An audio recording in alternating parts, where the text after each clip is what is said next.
రానున్న 3 రోజులు జిల్లాలో భారీ నుంచి అతి భారీ వర్షాలు కురిసేందుకు ఆస్కారం ఉందన్న వాతావరణ శాఖ హెచ్చరికలు జారీ చేసిందని జిల్లా కలెక్టర్ సి నారాయణ రెడ్డి తెలిపారు. ఈ నేపథ్యంలో వర్షాల కారణంగా ఎలాంటి ప్రాణ నష్టం, ఆస్తి నష్టం జరగకుండా ముందు జాగ్రత్త చర్యలు తీసుకోవాలని అధికారులను ఆదేశించారు. భారీ వర్షాల హెచ్చరికల నేపథ్యంలో శనివారం జిల్లా కలెక్టర్ సి నారాయణ రెడ్డి జిల్లా అధికారులతో టెలికాన్ఫరెన్స్ నిర్వహించారు. జిల్లా కేంద్రం మొదలుకొని గ్రామస్థాయి వరకు అధికారులందరూ కార్యస్థానంలోనే ఉండాలని, ముందస్తు అనుమతి లేకుండా ఎవరైనా గైర్హాజరైనట్లయితే కఠిన చర్యలు తీసుకుంటామని హెచ్చరించారు. ప్రజలకు తక్షణ సహాయం అందించేందుకు గాను ముఖ్యమైన కార్యాలయాలైన జిల్లా కలెక్టర్ కార్యాలయంతో పాటు ట్రాన్స్కో, ఆర్ఎండ్బి, పంచాయతీరాజ్, ఇరిగేషన్, మున్సిపల్, మండల కార్యాలయాల్లో కంట్రోల్ రూమ్లను ఏర్పాటు చేయాలని, 24 గంటలు పనిచేసే విధంగా సిబ్బందిని నియమించి 3 షిఫ్టులు ఏర్పాటు చేసి కంట్రోల్ రూమ్ ఫోన్ నెంబర్లను ప్రజలకు తెలిసే విధంగా మీడియా ద్వారా సమాచారం అందించాలని ఆదేశించారు.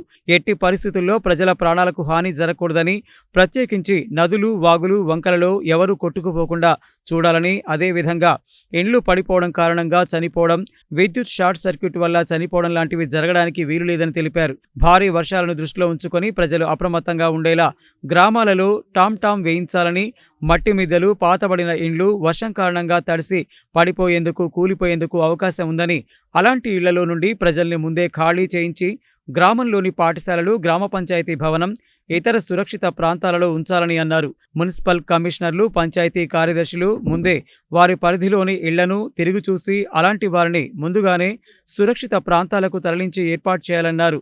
గ్రామ పంచాయతీ కార్యదర్శులు గ్రామంలోనే ఉండాలని, గ్రామంలో తలెత్తే పారిశుద్ధ్య సమస్యలు, ఇతర సమస్యలను ఎప్పటికప్పుడు తీర్చాలని ఆదేశించారు. ఎక్కడైనా వాగులు, వంకలు పొంగి పొర్లుతున్నట్లయితే ప్రజలు వాటిని దాటే సాహసం చేయకుండా నిలువరించాలని, అలాగే అక్కడ హెచ్చరిక బోర్డులు ఏర్పాటు చేయడంతో పాటు ఆ దారి గుండా ప్రయాణించకుండా ట్రాఫిక్ని మళ్లించడం, వరద ఉధృతి తగ్గిన తర్వాత వెళ్లేలా ఏర్పాటు చేయాలన్నారు.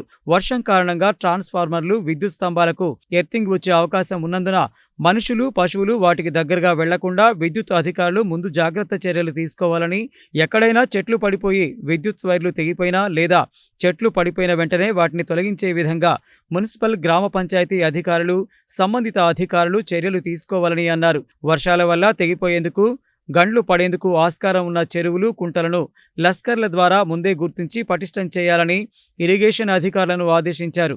రైతులు పంటలు నష్టపోకుండా వ్యవసాయ అధికారులు మండలాల్లో ముందస్తు సూచనలు, సలహాలు చేయాలన్నారు.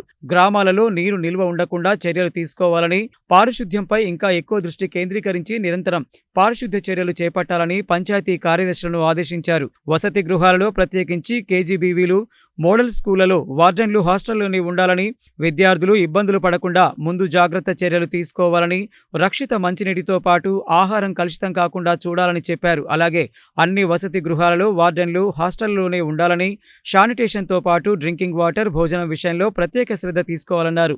వర్షాలను దృష్టిలో ఉంచుకొని విద్యార్థులు ఇబ్బంది పడకుండా ఎక్కడైనా అవసరమైన చోట పాఠశాలలకు సెలవులు ప్రకటించాలని జిల్లా విద్యాశాఖ అధికారిని ఆదేశించారు.